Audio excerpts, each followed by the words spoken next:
अस्सलाम वालेकुम वरहमतुल्लाहि वबरकातुहू। उम्मीद करती हूँ कि आप सब लोग खैरियत से होंगे। जैसे कि आप लोग जानते हैं कि हम लोगों ने 2 टेंसेस कंप्लीट कर लिए हैं, प्रेजेंट और पास्ट। आज हम लोग फ्यूचर स्टार्ट करेंगे और हम लोग करेंगे फ्यूचर इंडेफिनिट टेंस, जिसको हम लोग सिंपल फ्यूचर भी बोलते हैं। वीडियो स्टार्ट करने से पहले मेरी आप सबसे गुजारिश है कि जो भी मेरे चैनल पर नए हैं मेरे चैनल को सब्सक्राइब कर दें, लाइक कर दें और दोस्तों में शेयर कर दें और मुकम्मल वीडियो को देखिएगा ताकि आप लोगों की अंडरस्टैंडिंग हो सके, आप लोगों को अच्छी तरह से समझ आ सके, आप लोगों के पॉइंट अच्छी तरह से क्लियर हो सके। क्योंकि ये आप लोगों को ये यूजेज जो उनसे ना आप वैसे सर्च करोगे भी नेट पे मिल जाएंगे, लेकिन आप लोग अक्सर मैंने भी वीडियो सर्च करके देखी थी, लेकिन कोई इंग्लिश में बता रहा है, कोई किसी तरीके से बता रहा है। इस तरह से आप लोगों को कोई भी उर्दू में एक्सप्लेन नहीं करेगा इसके यूजेज। और आप लोगों के लिए यूजेस बहुत ज़्यादा इंपॉर्टेंट होते हैं जब आप लोगों ने कहीं एंट्री टेस्ट देना होता है या फिर आप लोगों ने एमकैट देना होता है, CSS का एग्ज़ाम देना होता है, तो वहाँ पे ये चीज़ें बहुत ज़्यादा मैटर करती हैं। तो इसलिए मैंने सोचा कि आप लोगों के साथ ये चीज़ें शेयर की जाएँ। तो आप लोग वीडियो को फुल वॉच कीजिएगा, फुल देखिएगा ताकि आप लोगों को हर पॉइंट जो उनसे है वो क्लियर हो जाए। बगैर वक्त ज़ाया किए हुए हम अपनी वीडियो का अब आगाज़ करते हैं। जी, तो इस टेंस के हमारे पास टोटल 6 यूजेस हैं, 6 से 7 यूजेस हैं, जिस पे हम लोग 3 पे आज बात करेंगे और बाकी हम लोग नेक्स्ट वीडियो में बात करेंगे। जी, तो फर्स्ट यूज़ हमारे पास आता है, it is use to talk about those things which we can't control, it expresses the future as a fact. इसमें हम लोग ऐसी चीज़ों के बारे में बात करते हैं जिनको हम लोग कंट्रोल नहीं कर सकते। मतलब कि कोई भी इवेंट आने वाला है, जैसे मैं कह दूँ कि मेरा कल को पेपर है, तो वो कल को पेपर है, मैं उस चीज़ को कंट्रोल नहीं कर सकती। ऐसी वो चीज़ के बारे में मैं बात कर रही हूँ कि मैं कल को पेपर स्टॉप नहीं कर सकती, मेरे को आ नहीं सकती। तो क्या ऐसी चीज़ें जो कि अनकंट्रोलेबल होती हैं, जिनको हम लोग कंट्रोल नहीं कर सकते, वो क्या होती हैं? वो हमारे पास फ्यूचर इंडेफिनिट में आती हैं। और दूसरी line, it expresses the future as a fact, और ये जो है फ्यूचर को एक्सप्रेस करता है एज अ फैक्ट, हकीकत के तौर पे। कि जारी बात है, जब मैं कह दूँगी कल को पेपर, तो वो एक चीज़ हकीकत है, कल को पेपर है मेरा, वो हकीकत है। क्योंकि फ्यूचर टेंस में हम लोग किसकी बात करते हैं?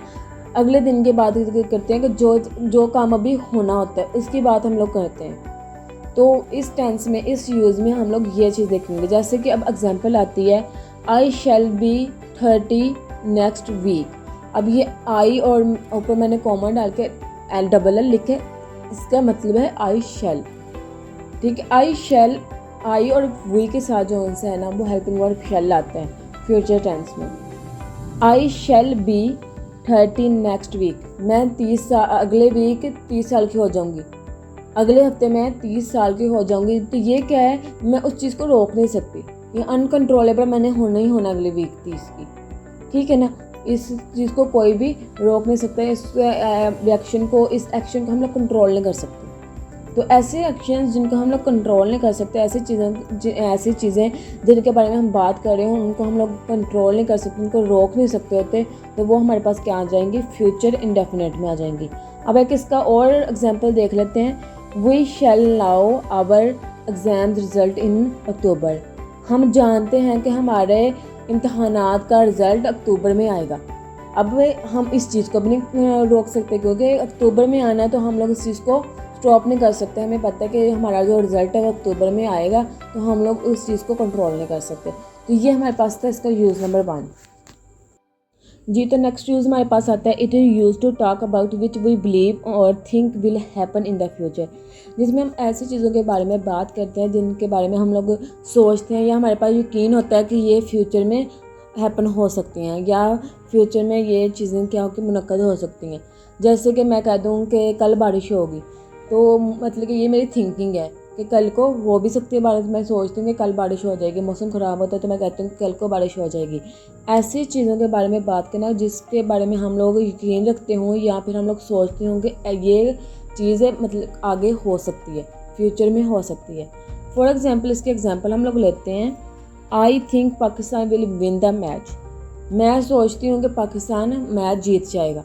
अब हम लोग जब भी मैच देख रहे होते हैं तो हम लोग आइडिया कोई ना कोई सोच रहे होते हैं कि ये टीम जीत जाएगी या ये टीम जीत जाएगी, ये हार जाएगी। ये हमारी क्या होती है, थिंकिंग होती है।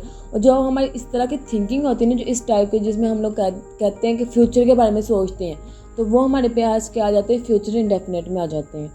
अब नेक्स्ट उनसे जिसमें हम लोग कहते हैं, एग्जाम्पल है, I am sure Ali will get first position in the class. मुझे यकीन है कि अली अपने क्लास में फ़र्स्ट पोजीशन लेगा। अब मुझे इस बात पे यकीन है क्योंकि अगर फॉर एग्जांपल एक स्टूडेंट आपके पास आता है या आपका बहन भाई है, आपको पता है कि वो उसके काबिल है या उसके पेपर अच्छे हुए हैं, तो आप लोगों को यकीन हो जाता है कि अच्छा उसकी फ़र्स्ट पोजीशन आएगी। तो ऐसी चीज़ जिनके बारे में आपको यकीन हो जाता है कि इसकी फ़र्स्ट पोजीशन आएगी या वो ये काम कर लेगा, तो ऐसे सेंटेंसेस के लिए हम लोग फ्यूचर इंडेफिनिट यूज़ करते हैं। तो ये हमारे पास है यूज़ नंबर 2। ये तो यूज़ नंबर 3 हमारे पास आता है, it is used when we decide to do something at the time of speaking. ऐसी चीज़ें जो कि हम लोग कहते हैं, डिसाइड करते हैं, कोई भी काम हो जाए जो हम लोग डिसाइड करते हैं eight the time of speaking. Eight the time of speaking क्या होता है कि उस मौके पे, उस टाइम पे, उस मोमेंट पे जो हम लोग चीज़ डिसाइड करते हैं at a time. At a time मतलब कि जैसे कह दूँ कि जैसे मेरे पास पहले एग्जांपल आती है, it's rain I shall take an umbrella. अगर बारिश होती है तो मैं एक छतरी ले लूँगा। बारिश होती है, मैं एक छतरी ले लूँगा। तो क्या है कि अगर मतलब कि मैं कह देती हूँ कि बारिश होती है, तो फिर मैंने डिसाइड कर लिया कि मैं छतरी ले लूँगी। अगर बारिश होगी तो मैं क्या कर लूँगी, छतरी ले लूँगी।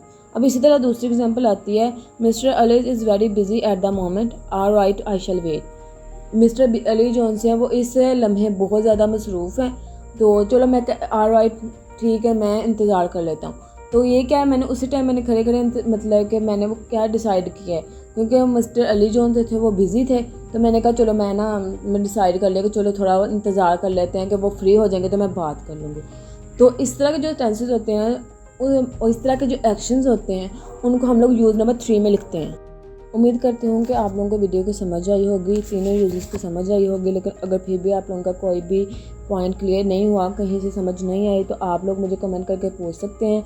मैं अपना लिंक भी डाल दूँगी डिस्क्रिप्शन में इंस्टाग्राम का। आप लोग मुझे इंस्टाग्राम पर भी मैसेज करके पूछ सकते हैं जहाँ से आप लोगों को समझ नहीं आई। आखिर में मेरी अल्लाह पाक से दुआ है कि अल्लाह पाक हम लोगों को नफ़ा बख्श इल्म हासिल करने की तौफीक अता फरमाए। आमीन। अल्लाह हाफिज़।